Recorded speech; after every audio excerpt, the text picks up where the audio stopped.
રાજકોટમાં 5મી જૂનથી 7મી જૂન સુધી દિવ્ય દરબાર અને સનાતન હનુમંત કથાનું આયોજન થઈ રહ્યું છે.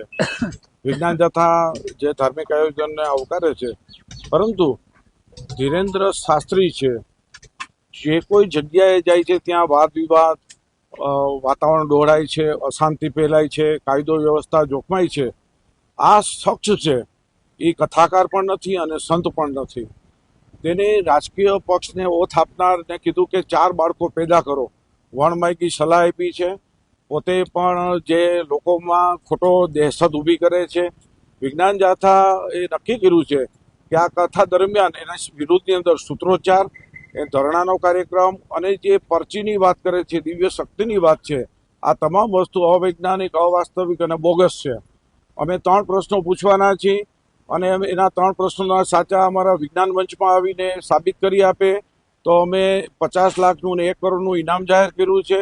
અને જો એ સાચા પડે તો વિજ્ઞાન જાથા કાયમ માટે બંધની પણ જાહેરાત કરી દઈશું. અમને એમાં નિસંકોચ.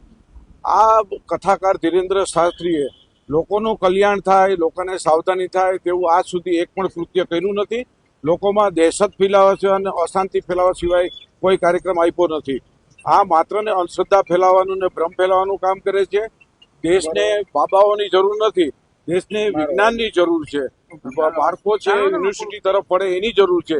જ્યારે આ વ્યક્તિ છે, આ શખ્સ છે, લોકોમાં દ્વિધા ઉત્પન્ન કરી અને ગુમરાહ કરી અંધશ્રદ્ધા ફેલાવે છે. એટલે વિજ્ઞાન જાથા આ શખ્સનો સદૈવ વિરોધ કરવાનું છે.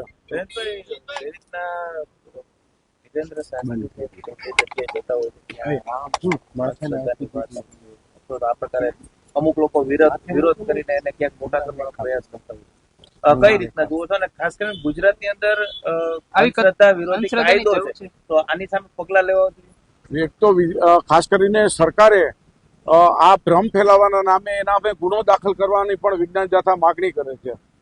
અને અત્યારે વડાપ્રધાને ઈંધણ બચાવવા માટેનું જે આહવાન આપ્યું છે તેની વિરુદ્ધનું આ કથાનું આયોજન છે. અહીંયા હજારો ને લાખો માણસો આવશે, વાહનોનો પેટ્રોલ ડીઝલનો વ્યય થશે, તો આ જવાબદારી કોની? અને આ વ્યક્તિ છે જ્યારે એરપોર્ટથી પોતે કથા સ્થળે આવશે ત્યારે હજારો વાહનો છે એ ત્યાંથી આવશે, એનો પેટ્રોલનો ડીઝલનો વ્યય થવાનો છે. ખાલી ઇલેક્ટ્રિકની વાત કરીને લોકોને મૂર્ખ બનાવવાની આયોજકો વાત કરે છે.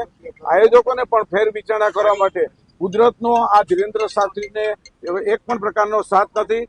માત્ર ને માત્ર આ વ્યક્તિ છે કોઈ પણ પ્રોજેક્ટ વતી કામ કરે છે. લોકોના પ્રાણ પ્રશ્નો, બેરોજગારી, મોંઘવારી એને બીજે ધ્યાન દોરવા માટે આવા કથાના ગતકડા ઉભા કરી અને લોકોને ગુમરાહ કરે છે. વિજ્ઞાન જાથા અહીંયા જેવું આવશે અને જેવું ઈંધણની વિરુદ્ધનું કામ, અંધશ્રદ્ધાની કે પરચી કરવા, આવા કોઈ ચમત્કારિક વાત કરશે એટલે ઓન ધી સ્પોટ પોલીસ સ્ટેશનમાં જઈ તેના વિરુદ્ધમાં ગુનો દાખલ કરશે.